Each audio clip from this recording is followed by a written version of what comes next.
Be seated, please. Welcome to this afternoon's oral argument docket at the First District Court of Appeal. We can probably take just a short comfort break after the first or second case, but otherwise we'll move through the cases in the order that they appear. First case, Porter v. State. Mr. Seliger. Thank you, Judge. Good afternoon. My name is Stephen Seliger, along with Richard Suma. We're from the Public Defender's Office, Second Judicial Circuit, and our office represents Mr. Porter, and I'd like to reserve 5 minutes for rebuttal, please. The question you probably want to ask me, and I'll ask it for myself, is why can't a trial judge, in the exercise of their discretion, set a deadline for the parties to resolve a criminal case and then enforce the deadline? That's not my question. Oh, okay. Well, Judge Benton, ask your question. I was just guessing. How is this issue preserved? How is it preserved? It seemed like trial counsel acquiesced in the ground rules that the circuit judge has set. Well, but he offered the plea on Monday morning, and he told the judge, Judge, we have a plea. Consider the merits of the plea. And it was only then that Judge Lewis said, I'm not going to consider it because it's too late. He said he would take the plea. No, Judge Lewis did not say he would take the plea. He would say he would take the plea, which consisted of Mr. Porter pleading guilty straight up, and whatever sentence the judge decided to give him, that would be the sentence.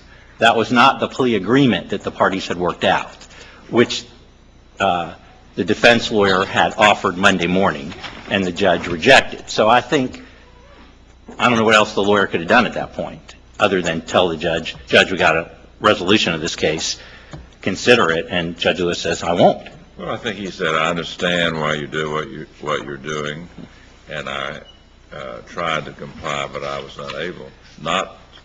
And did not say what you're doing is improper, and I object to it. Well, I don't have a memory that the lawyer said what you're doing is improper and I object to it, but I think the act of the lawyer offering the plea at a time inconsistent with Judge Lewis's deadline indicates that he didn't approve of the system that Judge Lewis had in place.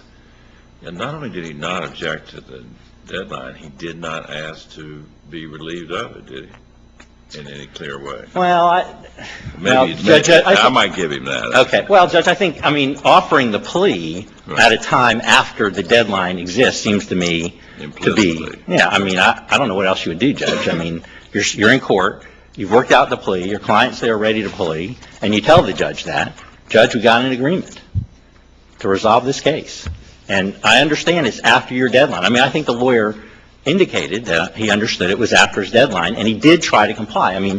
Give the lawyer that. I don't know why you'd hold that against the lawyer when the lawyer attempted to comply within the constraints of the system that was imposed by Judge Lewis. So I think the lawyer did everything he could to bring the attention. To preserve an issue, what a lawyer has to do is tell the judge, here's the problem. And the lawyer did that. The lawyer said, I know that's the deadline, but we have a plea now. And the judge had the opportunity to take that plea, and the judge didn't. Only because it was inconsistent with his deadline that it had to be resolved in some manner by 5 o'clock on Friday. Seems to me that issue is preserved now by the lawyer bringing it to his attention on Monday morning that we have a plea agreement. I'm dying to find out what you think the questions was going to be. So tell us what. That was my question. I started out by reading the question. Well, I got three other questions. I was completely wrong then. In terms of, this is a little slant on the preservation, but how do we know the offer was still on the table? Only because at Monday morning, when the lawyer announced we have an agreement, that was the same agreement that was in existence Thursday. How do we know that? How do we know what? From this record, how do we know that the state was still willing to do the 15-15 that they had offered? Well, because the easy answer to that, Judge Kahn, is if the state wasn't, all I had to do was say, Judge, we would... No. That may be the easy answer, but I don't know that that gets the question before us, because by rejecting the deal, if we want to go to contract law on Friday, that terminated the offer. Well, Terminated the offer, and there's no, I suggest to you that on this record, there's not a shred of evidence that there was an offer on the table for Mr. Porter to accept. well, then that's curious, because on Friday, when the lawyer is emailing everybody and saying he's going to take the offer, there's nothing that the state says. I mean, and you're saying maybe that I guess you're saying the state has no obligation at that point. The post 5 p.m. email in the record? I reiterate my position. Yes. There's not a shred of evidence in this record to show that the offer was on. This state attorney, fairly shrewdly, I think, was quiet during this exchange. Well, why wouldn't the state attorney say to end the discussion would have been, Judge, the offer's no longer on the table? Why should he? Well, why should she? Time deadline for a plea is passed. Time deadline for a negotiated plea is passed. Why should the state attorney say anything at all at that point until somebody turns to him and says, is this correct? Is there still a negotiated plea available from the state's perspective? That's what bothers me. The other thing that bothers me, which is related, is not only did trial counsel decline to enter a negotiated plea on Friday, but he gives this dramatic we're miles apart. Now, it seems to me like a reasonable circuit judge, such as Judge Lewis, could say, okay, this case is going to trial, guys. My third question is... I don't get the answer to the second question first. What if your trial lawyer had said after jury selection, oh, yeah, we want to accept the plea. I forgot, but he told me on Friday we wanted to accept the plea. All right. So, let's see. The second question is, and you have your timing a little bit wrong. The discussion about the plea is Thursday at the severance hearing. And that is important because you have to understand that at that point, the state has made the offer. The lawyer says, we're way far apart on this. And what happens after that, Judge Kahn? Judge Lewis engages in a discussion with the defense about, now I'm being educated about this case. You don't have a chance.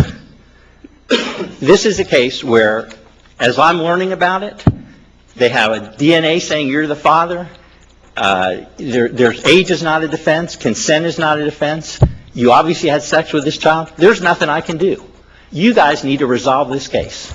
That was initiated by Judge Lewis on Thursday. And they had this discussion. And that's really important to read in this context about the discussion Judge Lewis has on Thursday afternoon, which prompts the lawyer to go out and talk to his client on Friday. And by Friday, the client understands he's dead meat in this case. And so this 15 years was looking pretty good. And the lawyer explained the logistical problems that he had in getting to talk to the client and getting it worked out. But at least by shortly after 5 o'clock, the lawyer believed the client had accepted the offer, and that's what he told the judge, and that's what he understood.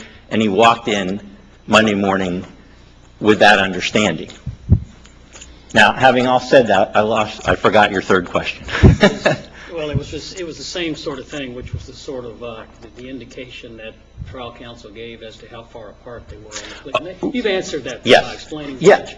Lewis, as part of the colloquy, explained more of his thinking. Exactly. And by then, remember, in that colloquy, the lawyer for Mr. Porter says, I think the guideline sentence is 7 years. The prosecutor says, As I've calculated, it's 21 or 22. Okay. And then the prosecutor says, and by the way, this guy qualifies for sentencing enhancement. He's got a PRR possibility and he's got an HFO possibility. So we're looking at a huge amount of time that the lawyer thought the bottom of the guidelines was something like 7 years. Then the lawyer, remember, tells the judge, and by the way, given these circumstances, this has the potential to be a downward departure. Judge Lewis cuts him off and says, tell me how old this guy is and how young this child is. That's not going to happen for me. If you're coming in here thinking I'm going to downward depart after you get convicted at a jury trial, you got another thing coming. So with that background, then the client learns that the 15-year sentence offer is a really good deal. And that's what culminates in the lawyer getting the client to agree to that. And on Monday morning, they come in and announce they have an agreement. So I mean, if you have to understand that maybe the client believed coming in Thursday to the motion hearing that, okay, I'm looking at 7 years and maybe I even get a downward departure, and he walks out of that hearing, hearing it, the judge who's trying that case. Wasn't there already a PRR and a habitual violent on the table by then? Yeah, but... Your client may have believed that, but it's inconceivable to me. And that may be true, Judge Kahn, but the point is that the lawyer says in that motion hearing that he thinks the bottom of the guidelines is 7 years. So, and they're way far apart, even in the guidelines calculations. So at that point, not only is Judge Lewis getting educated about the facts of the case and that this is a loser case for Mr. Porter to try, and that he's encouraging the parties at this point to resolve it. And I'm into my rebuttal time, and I didn't even answer my own question. Right, which I wanted to go to at some point. Okay, so I'll come back and do that. Judge Van Norwick. Well, the question I had is it seems to address at some point the manner in which the states distinguishes it, the Rigobar case, which is one of your primary authorities here. It seems to me, it looks like the language of that case says that their rationale doesn't apply in the case of a negotiated plea. So how could that be authority here? Well, because the notion is that the judge has to exercise discretion. That's what Rigobar is all about. And the judge in Rigobar excludes whole category of cases from being considered. So the parties could have negotiated a plea, and in Rigobar they would have negotiated a plea, but it ran afoul of the judge's categorical exclusion that I'm not going to consider those pleas. That's exactly what Judge Lewis did. He says, if you resolve this case, but it's resolved after a particular time, I'm not going to exercise my discretion to consider the substance of the plea. I'm going to deny it only because of the time limitation I've imposed. So Rigobar is right on point about that. Okay? And if you need to get back with me, I'll be glad to. Thank you.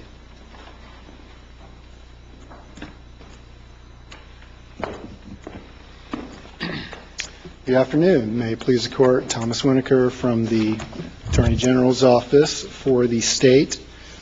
Just a couple of points that I want to make. First, since we just discussed it, I wanted to say a word about the Rigobar decision. The key distinction between the Rigobar decision and this case is that Rigobar did not involve a negotiated plea. It did not involve a plea agreement. What happened there is you had a judge who simply refused to ever accept best interest pleas, which is, under Alford v. North Carolina, a perfectly legitimate type of guilty plea. What the Rigobar court said is that a trial judge cannot refuse to accept a guilty plea. And what the judge did there was simply refuse to accept a certain kind of guilty plea. Here, that did not happen. Judge Lewis did, in fact, specifically tell appellant that he would accept a straight-up plea, even after the deadline had passed for a plea agreement, but it was too late to consider a plea agreement. And defendants do not have a right to enter into plea agreements. They do have a right to... You just heard the appellant's response to that is that Rigobar stands for the principle that a trial judge can't have an arbitrary standard that says, I will never accept a plea at this point.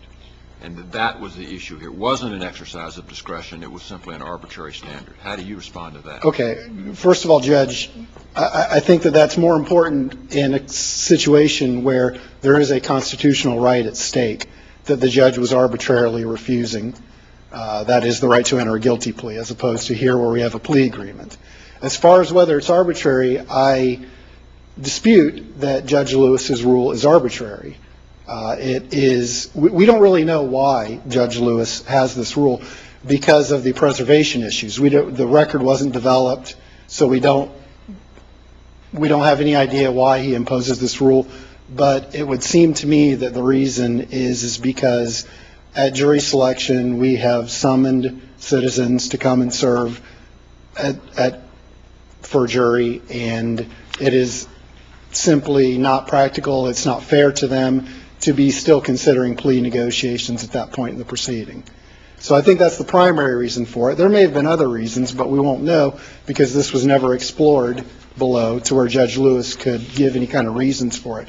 But I would dispute that this was any kind of an arbitrary decision, and I certainly don't think that it's the same as simply refusing to accept a certain kind of guilty plea when a defendant has the right to make that to enter that kind of a guilty plea. I do want to expand a little bit on the preservation When issues. you say a defendant does not have the right to plea bargain, That is correct, sir. so this rule could have been much broader, in your opinion. In other words, a trial judge could say, I will not consider any plea bargains in any case. Well, you may get into a point where it does become a little bit more arbitrary if they refuse to consider it in any cases. I think that the rules of procedure do support that plea bargains do have a role in the criminal justice process, and there may be some due process concerns in a situation where a judge refuses to ever consider a plea bargain. Here, what Judge Lewis did wasn't anything like that. He set a reasonable limit, a deadline on when he would accept a plea agreement that I think is supported by good public policy reasons. Now, as for the preservation issues, I want to make sure we understand that the issue... And I believe the only public policy reason I've heard you identify is that this would spare some citizens the inconvenience of reporting for jury duty. That is the one public policy reason that I can think of to put the deadline at jury selection. And I don't think that that is, I don't think that that's something that should be quickly dismissed. Jurors go through a lot more to appear at jury selection than the parties do, even witnesses do who have an interest in the case. Jurors are there to, meet their constitutional duties to serve. And we don't want to engender disrespect for the system by allowing the cases to just simply be settled after they have made their plans to appear in court. So I think that that is a legitimate basis for having this rule. Again, if there were other reasons that Judge Lewis had, they weren't stated on the record because this wasn't preserved. So your understanding is that this judge also does not allow the settlement of civil suits once the veneer has been summoned? I'm afraid I don't have any idea the point at which this judge refuses to accept settlements in civil cases.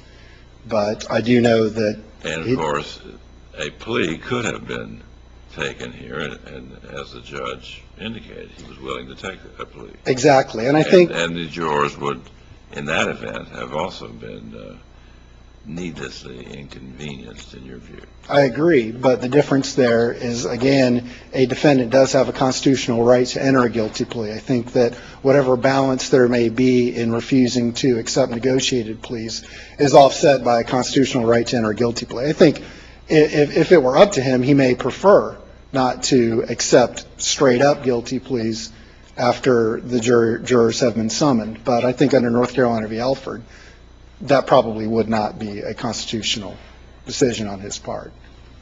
So I think that's the primary difference between accepting straight-up pleas and accepting plea agreements. But I did want to just make one point about the preservation of this. The issue in this appeal is whether Judge Lewis violated the law by imposing deadlines for plea agreements. Nowhere below did counsel ever suggest that Judge Lewis's rule violated the law, that it violated the rules of procedure, that it violated due process, that it violated anything. And he certainly had that opportunity. The mere fact that he said, Judge, we want to accept a plea agreement at this point does not preserve this issue for appeal. And again, counsel's failure to do that is probably why we have such an insufficient record to address this claim. So the state does say that this is not preserved for appellate review. So you're saying the trial court was never presented with a question or the contention, this rule that you're relying on is not a valid basis for rejecting the plea agreement. That's exactly what I'm saying, Judge, and it is the counsel's failure to make that argument that leaves us with a record which leaves us with a lot of questions and forces us to rely on a lot of speculation. In fact, it's even possible that confronted with that contention, the trial judge would have said, very well, I will consider this plea bargain the way I consider any other. And, of course, he's not bound by any. Absolutely. We have no idea what would have happened if this issue had been pressed below. For one thing, we would have found out from the state attorney, the question that you asked, Judge Kahn, of whether this offer had even been withdrawn at that point. In response to appellant's claim that the state had some kind of obligation to leap up and say whether or not the offer was still valid, I think you have to understand that this was a fairly short proceeding before they went to jury selection. Basically, the appellant came in, said, we do want to enter a plea agreement. Judge Lewis said, no, it's too late to consider a plea agreement. And then it ended pretty soon after that. I don't think that there was any real opportunity for the state to come in and give their position on what would have happened. But certainly we would know if this argument had been raised below. So we do say that it's unpreserved. But even if it were preserved, the way that this issue has been presented is that the rules of procedure prohibit a trial judge from setting a deadline for plea agreements. In fact, the rules of procedure say nothing of the sort. They don't set any kind of a deadline. And the fact that the rule doesn't establish a deadline doesn't mean that the trial judge has to consider a plea agreement whenever it's rendered. It just means that this becomes a factor in the exercise of the court's discretion in determining whether to accept a plea agreement. And having rules to guide discretion isn't an abdication of the responsibility to exercise discretion. It is an exercise of discretion. And that's what Judge Lewis did here. It wasn't abuse of discretion. It wasn't erroneous. And for that reason, the state asked this court to affirm the judgment and sentence below. Is it clear, is it even clear from this record that he has applied this rule in any other case? Other than he said that he did say that he has a firm line, a firm timeline, something to that effect. So it very well may be that he does have this, but we certainly don't have any evidence that he has applied this rule in any other case or in any other context. Thank you very much.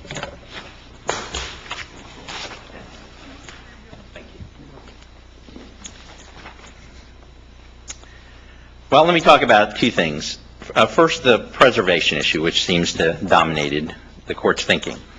Go back and read what the judge says and when the plea is tendered. And the lawyer says, I got this, my client accepted the plea offer, it's late on Friday. The lawyer says, I don't know what the court's position would be based on the fact that I didn't get it to you until after 5 o'clock. And Judge Lewis says, if I could have done it on Friday, I would have, but I can't take it today. I mean, it seems to me it can't be more clear that the reason the judge is denying it is only because it wasn't resolved and communicated to the judge on Friday by 5 o'clock. So I don't know what else the lawyer could have done at that point. I understand your position saying you should have said, Judge, isn't there some circumstance that will take it out of your deadline, and this is such a circumstance. But the lawyer makes that argument. He explains to the judge the logistic problems of getting to the client and getting it communicated by Friday. I'm sorry, you were going to say something. Well, you anticipated what I was going to say, and I believe conceded that there was an additional step available to trial counsel, and that was to say, Your Honor, you cannot make the disposition in this case on the basis of your unpromulgated, idiosyncratic rule of procedure. Well, presumably the lawyer could have said that. But I don't want to characterize Judge Lewis's decision to set a time deadline as idiosyncratic and unpublished. It's not in this record, but it's pretty common in this circuit where judges enter pretrial orders and they set a deadline, and the parties know that. But there's always an out. I mean, the notion is that the touchstone of practicing criminal law in the trial level is flexibility. This is terrible public policy, contrary to what the state says. Cases are resolved all the time at different points in the trial proceeding. It is, we went to single-day impanelment precisely because of this, because you would have a number of cases where you pick the juries on Monday and then you try them during the week, and you have backup cases in anticipation of giving the parties the flexibility to resolve cases. Cases are resolved all the time after juries are selected, cases are resolved. It's not as common an occurrence when the witnesses start testifying, because sometimes the state has a witness and that witness says 180 degrees different than what they expect. So the parties then talk about, how do we resolve this case given that circumstance? The only reason this offer was rejected by Judge Lewis is because he had in place, according to him, this deadline which precluded him from considering the merits of the case. There was no discretion exercised by Judge Lewis to say, well, let's talk about the circumstances of why you couldn't comply with my time deadline. The lawyer tried to explain to the judge why he couldn't do that. So, counsel, I thought the point here was that preservation here would require the counsel to make a legal argument of some sort that says your arbitrary deadline is unlawful. and I think the lawyer inartfully did that. He gave the lawyer the plea agreement, understanding that it was inconsistent with Judge Lewis's time deadline. I mean, and then the judge rejects it specifically because of that time deadline. I don't know what the lawyer else could have done except say... Well, I'm not sure it doesn't even go further than what my colleagues are suggesting, because the sort of prelude to the trial to Mr. Ward's discussion was, Judge, I don't know what your policy is, but that sounds to me like acquiescence in the judge's policy. It seems like at that point, even if there's no general obligation to preserve, at that point, after acquiescing in the judge's policy, there's some obligation to put the judge on notice. Hey, Judge, you've just committed a legal error, not a discretionary error. Well, okay, I mean, that's not precisely the wording that Mr. Ward uses. I don't know what the court's position would be. Right, would be. But that's in the context of that I know I'm late, Judge. Right. So I don't know what your position would be, but we have a compromise, a resolution of this case. I think that put Judge Lewis on notice that he had the opportunity to consider. But you agree that if they had started, you didn't answer my I'm sorry. Initial question. I'm way over my time. So. I'll ask you one more question. Okay. And I appreciate the fact that you all have really honed in on the issue on this first point. I think you've done a very good job for your clients, both of you. But you agreed that if defense counsel, after the jury was selected, or a minute into opening statement said, Judge, we want to do the deal, you wouldn't be making this argument. Yet the Venaris there, they've been, I mean, we don't know this, but I presume the Venaris at least been sworn and qualified preliminarily, and now you have an absolute right to a plea. I'm completely missing that break there. Yeah, I'm not understanding your question, I If guess. they start to select the jury, Yes. and they don't like the looks of the first 6 guys Right. in the box, Right. you're not going to argue to me they've got an absolute right to take this deal that was extended on Thursday. Right. Yet 10 minutes earlier, they got some sort of right to it. No, we're not arguing we have a right to do it. We have a right to have the judge consider the substance of the agreement, not the timing of it. That's my exact question, though. That's my exact question. Well, I understand your Okay. position. Thank you, Judge. Thanks. Appreciate it. And again, thanks to both of you.